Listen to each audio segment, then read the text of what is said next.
저희들에게 주시는 하나님의 말씀은 신약 성경 마태복음 24장 14절 한 절의 말씀입니다. 이 천국 복음이 모든 민족에게 증언되기 위하여 온 세상에 전파되리니 그제야 끝이 오리라. 아멘.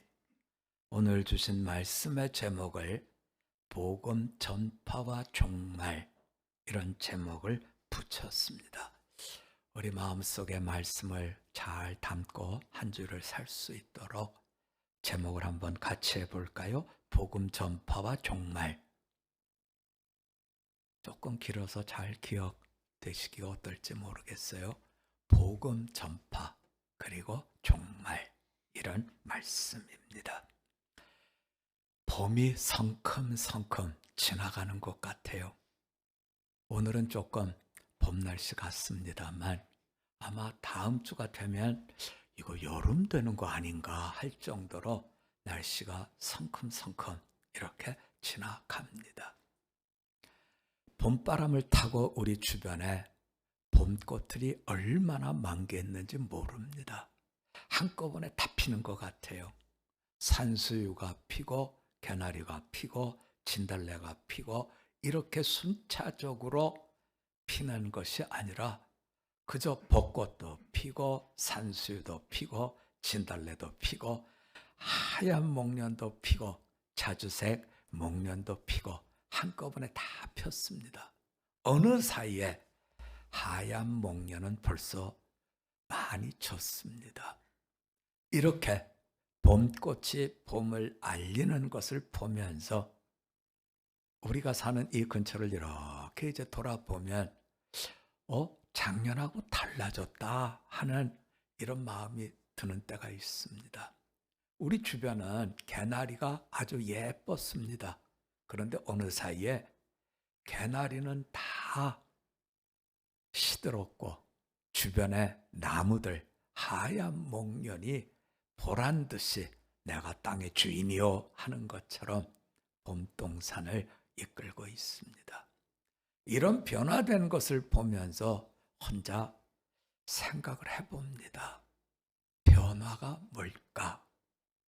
여러분, 세상의 모든 것은 세월 속에서 다 변합니다. 참으로 사람도 변하고 식물도 변하고 관계도 변하고 모든 것들이 다 변합니다. 하지만 변화에는 두 가지가 있습니다. 선한 변화, 좋은 변화가 있는 반면에 한편으로는 좋지 않은 변화, 악한 변화가 있는 것이지요. 우리는 보통 선한 변화는 숙성이라 이렇게 부릅니다.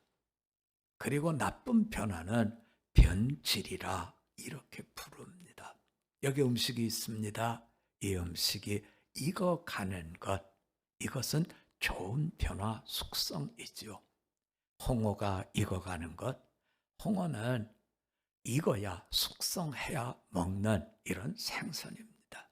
하지만 생선 가게의 대부분의 생선은 숙성이 아니라 이것이 참으로 변질이 되어가는 이런 것을 우리가 겪게 되지요. 숙성과 변질, 선한 변화와 좋지 못한 변화를 생각하면서 오늘 말씀을 같이 나누려고 합니다. 왜냐하면 영적인 세계에도 우리가 겪는 세상의 세계처럼 영적으로 숙성되어 가는 분이 있는가 하면 영적으로 변질되어 가는 분들이 있기 때문인 것이죠. 우리가 지난 주일날 보았던 바리새인들, 그들은 변질의 종교인이죠. 우리는 변질된 자를 신앙인이라 부르지 않습니다. 변질된 자는 그저 종교인이라 이렇게 부릅니다.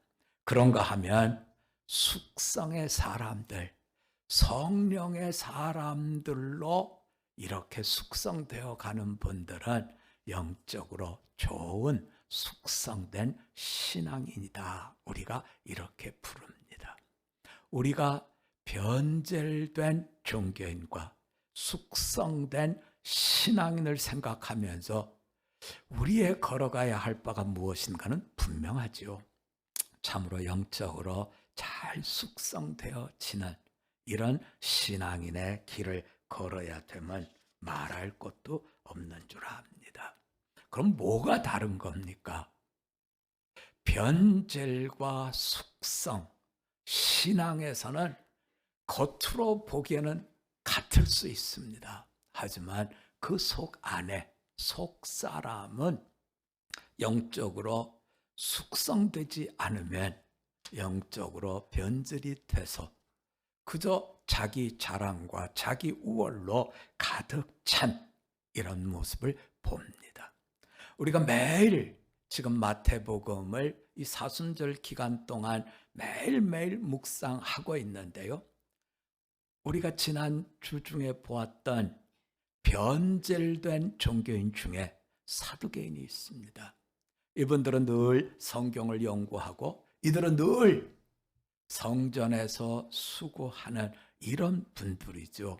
대대로 집안에서 참으로 하나님 앞에서 사는 이런 것을 물려받은 분들이지만 이들은 성경을 봐도 숙성된 신앙인이 아닌 변절된 종교인의 눈과 마음을 가지고 성경을 보고 예수님을 대한 것, 이것을 성경이 우리들에게 일깨워 주고 있습니다.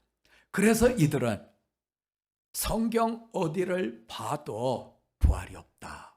왜냐하면 이분들은 모세오경만을 성경이라 여겼습니다. 그런데 모세오경, 창세기, 출애굽기, 레위기, 민수기, 신명기 이 5가지의 성경 중에 어디 부활이 있느냐 하면서 예수님이 그렇게 대단한 사람이야? 그렇다면 우리가 한번 이 사람들을 무너뜨리겠어 하고 예수님을 시험합니다.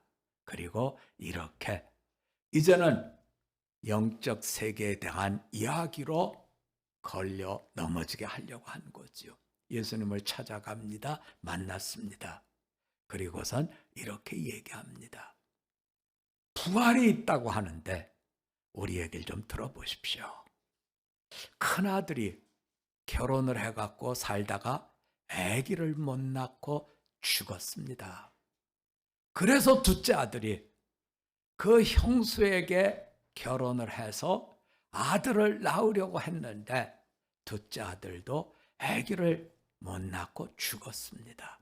셋째도, 넷째도, 다섯째도 결국에 다 7 아들이 아이를 못 낳고 대를 이어가는 계대 결혼법, 수원법을 말씀대로 지키려고 했지만 아기를 못 낳고 대를 잇지 못하고 죽었습니다.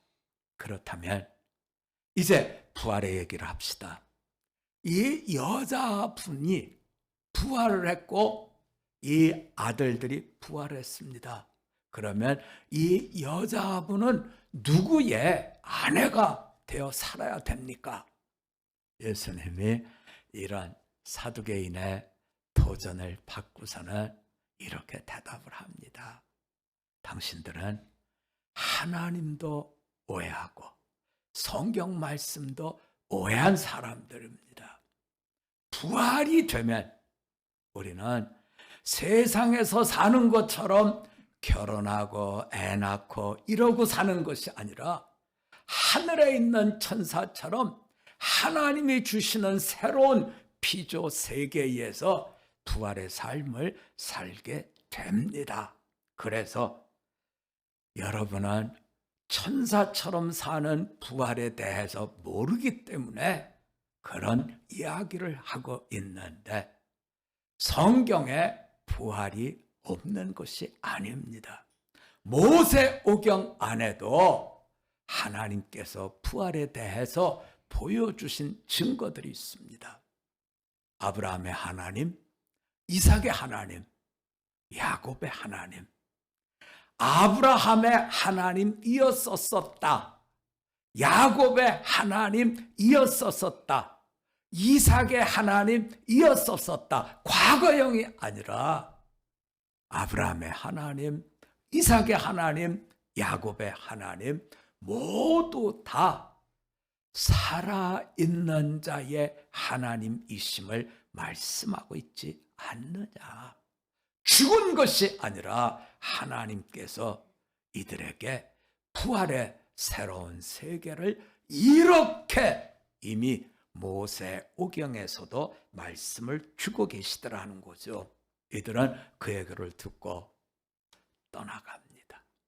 이어서 이번에는 바리새인 중에 바리새인 율법사들이 예수님을 또 공격합니다. 예수님이 여태까지 바리새인과 헤롯 땅 사람들의 연합을 다 물리치셨고 또 사두개인의 부활에 대한 이야기도 다 이겨냈는데 한 가지 여쭤봅시다. 계명 중에 큰 계명이 뭡니까? 예수님께서 말씀하시죠. 하나님을 사랑하라. 그리고 이웃을 내 몸처럼 사랑하라. 이것이 선지자요. 이것이 율법의 강령이라 말씀하고 있습니다. 여기서 예수님이 지적해 주는 것은 너희는 지켜야 된다는 것을 강조하고 하나님의 세상은 사랑을 강조하고 있다는 거죠. 사랑 없는 지킴은 아무런 열매가 없음을, 다른 사람을 다치게 하고 아프게 할 뿐이지 사랑 없는 이와 같은 길은 하나님의 동행자로서의 삶이 못 되는 것을 이렇게 일깨워 주고 있습니다. 참으로 주님께서 지적하시는 것은 그거죠. 너희는 율법을 가지고 자기의 우월감과 자기의 자랑만을 드러내려고 할 뿐이지 그것을 통해서 하나님이 원하시는 것을 이루어내는 사랑의 삶은 못 된다 하는 말씀을 주고 있습니다. 이제 우리가 우리 자신들을 한번 돌아보면 좋겠습니다. 나는 혹시 주님을 만나서 나의 자랑, 내가 강화시키고 싶은 것들을 얻기 위해서 신앙의 길을 걷고 있는 것은 아닌지요? 정말 주님께서 나누라 하신 그 사랑 안에서 세워주고 일컬어주는 그와 같은 길을 가고 있는가 한번 돌아보실 수 있기를 바랍니다. 친구가 문자를 보냈어요. 거기에 이런 얘기가 나오더라고요. 아주 시골에서 어렵게 농사를 하면서 아들을 잘 키워서 그 아들이 드디어 사법고시를 붙고 판사가 되셨습니다. 그리고 그 아들이 이제는 판사님이 되셔서 결혼을 하고 살게 된 것이지요. 어머니는 판사가 낸 아들을 생각하면 안 먹어도 배가 든든하고 아무리 힘든 일을 해도 그 아들만 생각하면 입이 이만큼 올라가는 벙글벙글 어머니였습니다. 가을 거지를 다 하고 콩도 요만큼, 깨도 요만큼, 그리고 쌀 중에서도 가장 잘된 쌀 요만큼 해서 담았더니 처음에는 작게 이렇게 담았는데 어느 사이에 한 짐이 된 겁니다. 그런데 어머니는 이것이 무겁지가 않은 게 아들한테 갖다 줄 걸 생각하니까 무겁지가 않은 겁니다. 그래서 어머니는 새벽차를 타고 아들네 집으로 갔습니다. 아들은 복도 많죠. 좋은 어머니뿐만 아니라 잘 사는 집 딸을 아내로 맞아서 그저 누가 뭐라고 해도 판사님은 참 좋겠습니다 하는 이런 결혼 생활을 하게 된 것이지요. 그 집에 들어가 보니까 아들은 법원에 출근을 했고 며느리는 일이 있어서 그랬는지 외출을 했습니다. 집에 들어가니까 손주가 맞아주는데 아직 손주는 어린 아이라 할머니한테 그렇게 재롱을 부릴 뿐이지 뭐 하나 하는 것이 없습니다. 어머니가 아들을 주려고 바리바리 싼 한 짐이 된 이런 선물을 가지고 이제 방에 들어가서 앉았는데 어머니가 평생 보지 못하고 쓰지 못했던 바로 가계부가 있는 겁니다. 어머니는 늘 어렵게 살았기 때문에 가계부를 쓸 필요가 없죠. 그죠? 한 곱이 넘기면 또 한 곱이, 또 한 곱이 넘기면 또 한 곱이, 이렇게 그저 아슬아슬하게 이렇게 살았는데 며느리는 역시 잘 사는 집 딸이라 가계부를 쓰고 있었던 거죠. 그래서 그 가계부를 별 생각 없이 이렇게 펼쳐봤다는 겁니다. 그런데 거기에 보니까 뭐 사서 얼마, 뭐 사서 얼마 다 있는데 중간에 이거 뭐지? 하는 게 눈에 띄더라는 겁니다. 그래서 이게 뭔가 하고 보니까 천년 10만 원 이렇게 써 있더라는 거예요. 그래서 이게 뭐야? 하고 그 다음 달로 또 넘기니까 그 날짜에 천년 10만 원. 또 넘기니까 그 다음 달에도 그 날짜에 천년 10만 원. 또박 달마다 천년 10만 원 이렇게 써 있더라는 거죠. 이 돈이 뭔가 하는 깨달음이 확 찾아왔습니다. 그래서 어머니는 도로 가지고 왔던 바리바리 농사를 해서 아들 주려고 했던 이것을 다 싸가지고 도로 집으로 내려왔습니다. 아들이 드디어 퇴근을 하고 어머니가 왔다가 갔다는 이야기를 듣고 어머니한테 전화를 했습니다. 아유, 어머니 먼 길 오셨는데 왜 그냥 가셨어요? 그랬더니 어머니가 그러는 거지요. 안방에 들어가면 거기 가계부라는 게 있더라. 그런데 가계부를 보니까 내가 어떤 사람인가 하는 걸 알게 됐다. 귀한 집에 촌년이 어찌 잘 수 있겠는가 해서 내려왔다. 아들은 어머니가 돌아간 이 이야기의 자초지정을 다 알고 난 뒤에 고민에 빠졌습니다. 판사님께서 마누라를 잡아다가 족치면 판사가 족치는 사람 된다고 동네에 소문날 것이고, 그렇다고 가만히 있자니 어머니는 아예 연을 끊겠다고 할 것이고, 어째야 되나 하루 이틀 사흘 나흘 이렇게 날짜가 지나가더라는 것이요. 그러다가 아내가 남편한테 여보, 우리 친정에 한번 가면 어떻겠어요? 그래서 그래, 갑시다. 그리고서는 단단히 마음을 다잡았다는 거죠.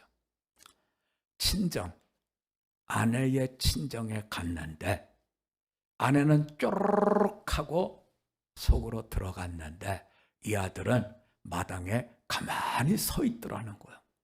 그래서 장모님이 나와서 여보게 왜 거기 그렇게 서 있나? 어서 들어갑시다. 그러고 들어가게 이렇게 했는데 아들이 그 사위가 그때 얘기하더랍니다.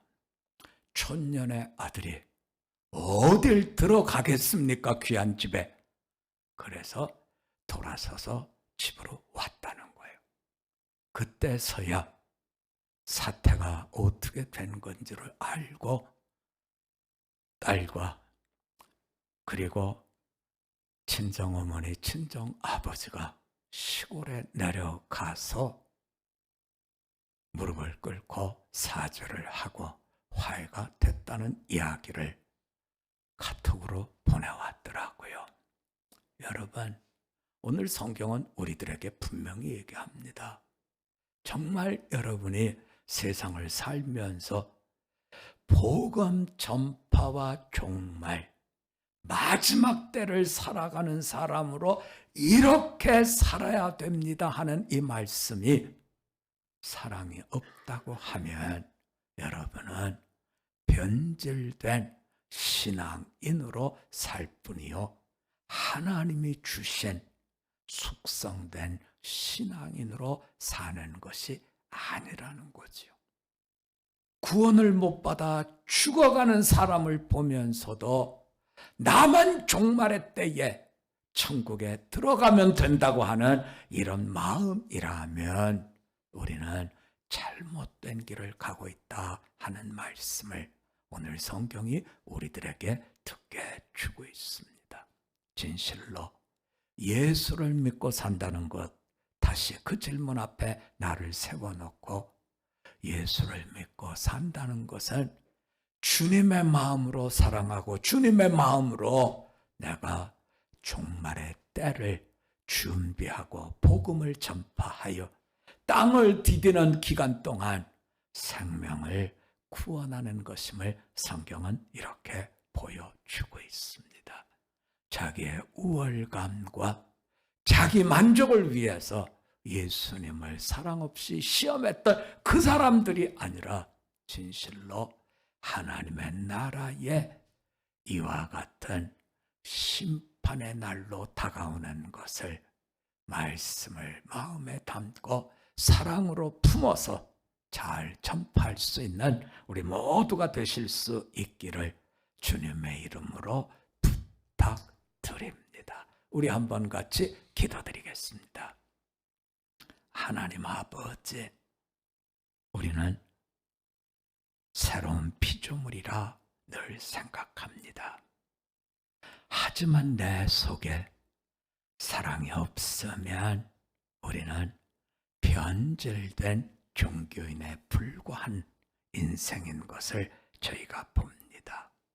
주님, 우리에게 주신 것 사랑임을 마음에 담고 무시와 그리고 외식의 거칠에만 하는 것이 아니라 진실로 주님 가신 그 길을 사랑으로 일궈내는, 그래서 종말의 때가 오기 전에 구원의 징검다리, 구원의 나팔수로 오늘을 전파하며 살 수 있게 하여 주시옵소서.